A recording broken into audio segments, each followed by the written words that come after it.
Alors, on a eu l'idée avec mon partenaire, qui est le président de l'association Luno-Marocaine des Arts, d'organiser un festival pour mettre en avant la culture africaine par la gastronomie. Pourquoi on a choisi la gastronomie? Parce que c'est un élément qui est essentiel dans la vie des Marocains et dans la vie des subsahariens. C'est quelque chose qui regroupe tout le monde. Et en Maroc et en Afrique subsaharienne, on a un peu cette même vision de la cuisine, c'est-à-dire le partage, l'échange. Donc on s'est dit que la gastronomie était un moyen vraiment très simple et abordable pour tous les Marocains de connaître la culture africaine.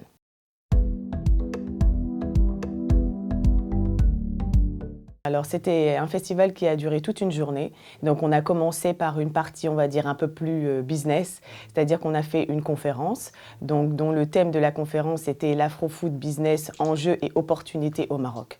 Donc on avait invité 4 intervenants qui voilà, nous faisaient part de leur expérience, pourquoi ils s'étaient lancés dans l'Afro-Food, qu'est-ce qui leur avait plu dans ce business, pourquoi le Maroc. Donc après la conférence, on a eu la projection d'un documentaire qui retraçait les origines de la gastronomie américaine par le voyage en fait, que les esclaves ont fait depuis l'Afrique jusqu'aux États-Unis. Donc c'était un focus sur voilà, le Bénin et toute cette région-là, qu'est-ce qu'on mange là-bas et qu'est-ce qui a pu voyager jusqu'aux États-Unis. C'était un documentaire vraiment très intéressant que l'on peut retrouver sur Netflix, qui s'appelle High on the Hog. Ensuite, on a eu, bien sûr, il était l'heure de dîner, enfin de déjeuner, et on a eu la dégustation du buffet. Alors, on avait composé un buffet avec une dizaine de plats qui venaient d'environ 4 pays différents. Donc, on avait le Sénégal, on avait la Côte d'Ivoire, on avait le Gabon et on avait aussi le Cameroun.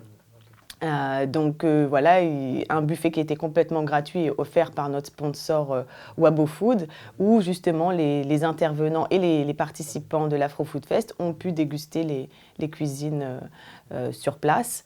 Il y avait aussi une partie avec des produits à emporter, donc des entreprises qui font des produits manufacturés à base on va dire, de goût africains. Pas forcément des produits africains, mais en tout cas qui sont influencés par la culture gastronomique africaine.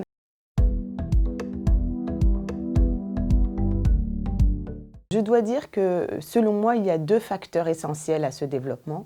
On a d'une part les étudiants qui arrivent en masse au Maroc depuis à peu près une dizaine d'années. Donc on les estime à peu près à 20 000 étudiants par an et donc qui viennent d'Afrique subsaharienne. Donc clairement, c'est une nouvelle population qui arrive sur le territoire et qui arrive aussi avec sa culture et ses traditions et ses goûts culinaire. Et donc, combiné à cela, il y a aussi le facteur des personnes qui arrivent au Maroc pour travailler ou bien aussi qui arrivent au Maroc pour immigrer, comme on dit.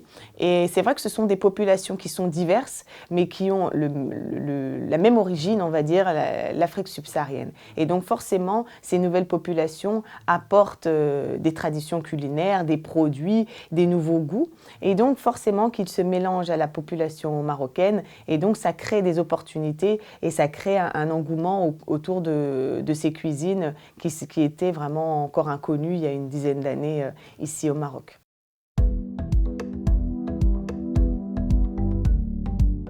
Alors, je dois dire qu'il y a vraiment un engouement autour de la cuisine africaine grâce notamment à la jeunesse. Parce que comme je le disais, les jeunes d'aujourd'hui, les jeunes marocains sont mélangés avec leurs confrères qui viennent d'Afrique subsaharienne. Et vous savez, les jeunes, c'est pas comme les adultes, ils sont beaucoup plus emprunts à tester des choses, à être ouverts. Et donc c'est vrai qu'avec leurs camarades d'Afrique subsaharienne, ils goûtent. Alors moi, je connais beaucoup de jeunes marocains qui adorent la loco, qui adorent la tiéké. Donc c'est des choses qui ont été amenées par leurs camarades de classe. Et donc, on le voit aujourd'hui, ils sont vraiment friands de cette nourriture. Et puis, il y a aussi, on ne doit pas l'oublier, beaucoup de Marocains qui font aujourd'hui du business avec les pays d'Afrique subsaharienne. Et donc, clairement, comme le propriétaire du restaurant Bambou d'Afrique, il y a beaucoup de Marocains qui ont vécu en Côte d'Ivoire, au Sénégal ou dans d'autres pays et qui reviennent au Maroc avec justement cette double culture. Et donc, forcément, ça déploie, on va dire, la gastronomie africaine dans le Maroc grâce à ces personnes-là.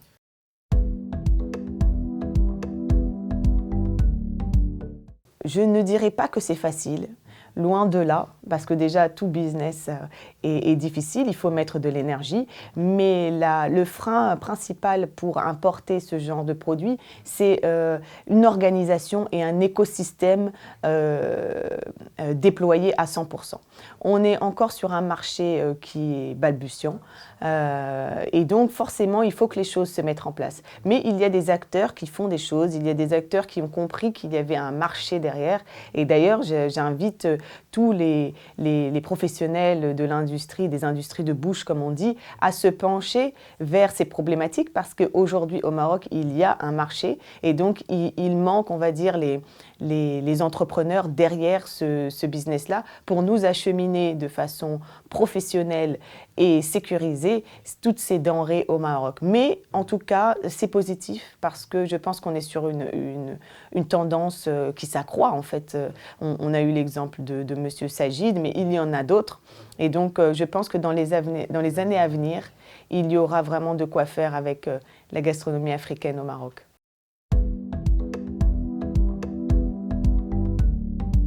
Bien sûr, c'était une première édition et on espère que ce n'était pas la dernière. À vrai dire, on est en train déjà de réfléchir sur Afro Food Fest numéro 2. Donc, on est en train de penser à pourquoi pas un festival itinérant donc, qui se passerait dans plusieurs villes du Maroc, comme on a Marrakech, on a Rabat, on a Tanger, on a Essaouira. Voilà, on a beaucoup d'endroits où on peut le faire et où je pense la culture africaine est attendue.